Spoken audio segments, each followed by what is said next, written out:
do we want to pivot in now to the Bank of America situation, what they're doing? Yeah, sure. So we talked about this a little bit on the last episode. Bank of America, because they had such a dubious reputation of not giving loans in certain communities, those communities being predominantly Black and Hispanic, and not giving loans to certain people, again, those people predominantly being Black and Hispanic. But to continue, like to give you some facts on that too, both like Bank of America and Wells Fargo have paid out hundreds of millions of dollars for either not giving the mortgages to Blacks and Hispanics or charging higher interest rates on those. So they have basically admit in sense by paying $300-400 million in fines and penalties for doing this. Like that's them admitting if they didn't believe that was the case, they would just. These are like $1 trillion banks. They would fight this to zero. It's also pretty messed up that essentially they would take a corporate policy and be like, well, we'll just eat the fine. Yeah. We'll just eat the fine rather than give the loan. So that's a pretty terrible situation. Yes, so continue. Because they were certainly knocking on the door of probably being exposed for how terrible that is, they came up with this idea, Bank of America, that they would do zero down payment, zero money out of pocket loans in communities that were over 50% Black and or Hispanic, which at a glance sounds really good because these are, again, individuals who maybe didn't have as much access to lending.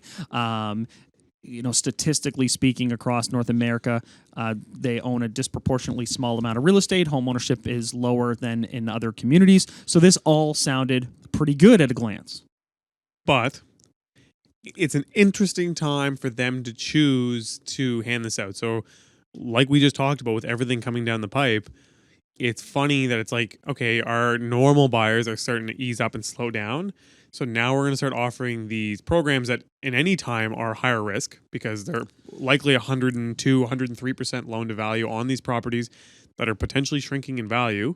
And we're going after a demographic that also shows in previous statistics that there's also a high likelihood that they're going to get laid off during this time of recession. They do trend higher unemployment rates than the population as a whole.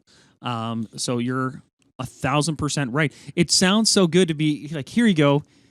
You can have this home with zero money down. So you have 0% equity in this property. But it's actually worse than that because they also borrow the closing costs and everything. So they are upside down on the property by, say, 2% on closing. Yep. Now, if we're predicting the market even just does a modest pullback of another 5%, which seems optimistic. So now they're -7.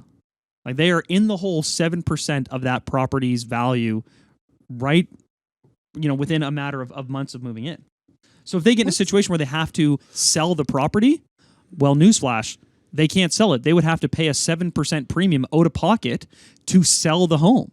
And if they had that extra 7%, well, they wouldn't need this program to begin with. So you are kind of setting people up for failure when you give them an opportunity to get into a property with no money down. What's the objective in this climate? What's the objective though? Because realistically, like, well, how sinister do you want to get? This is a micro conspiracy episode. Then, if you want to go on this, yeah. Well, let's have a little micro conspiracy for a second. Like, what is the objective? Is my thing when I'm sitting here thinking about it. Like, because if they're going to loan at 103% on these houses that are likely going to depreciate in value, yeah. In the near term, in the long term they won't, but in the near term, there's a good likelihood that they will. Like they don't want to like take over the real estate. Like that's not. I don't think that Bank of America is trying to buy a bunch of real estate in multicultural neighborhoods that on average are lower income. Like I don't think that's their objective. What? And then is it the ESG concept of like, or are they just trying to save face, or is it like a longer term play with like, look, like we tried to do good. We went into these communities, we gave out a bunch of loans, and the default rate was 10 times what we get anywhere else. So like, here's proof of concept that we can't loan in these communities. I think we're not doing wrong. I think it could be a combination of all kinds of terrible things. Like you talk about Wells Fargo as if they are a loan entity with kind of one mandate, which obviously is presumably to make money, and that there's no shareholder vested interest in other ways. Like there would be people that are shareholders in some form of Bank of America that would have a vested interest in these properties defaulting, or it could be one that they already own properties in those areas and realize that the opportunity to recover their value, if they've invested into that neighborhood, might be 5 or 7 years away. Well, here's an opportunity to sell property that you didn't think you could sell. So there's a little influx. That's going to in turn drive up values artificially in that neighborhood for a certain period of time, which could have advantages. It's going to cause some of these areas possibly to be gentrified, which is a word that people kind of cringe at when they hear. But there's certain advantages to investors if an area starts gentrifying. Then you could even get into some really abstract thing where they know they are going to make so much damn money off these increased interest rates over the next 12 months that having something like this on their bottom line that is potentially an offsetting loss could actually make their statements not look as frothy when it comes time to report and say, yeah, you know how we're in a massive recession and interest rates are through the roof? Well, we just set all-time records for profits because we're making money off these interest rates. So if you have a bigger appetite for default, right? I think there's all kinds of sinister possibilities as to why they may do this or be doing this actively already. Is that enough? I'm like, no, I'm just like, sorry, I just went, I forgot that we're on a microphone here, but yeah, no, there's a ton of reasons. I just went down like a super far-fetched idea of like, most of these homes and that these people would potentially be living in or potentially buying are likely rentals to begin with right now.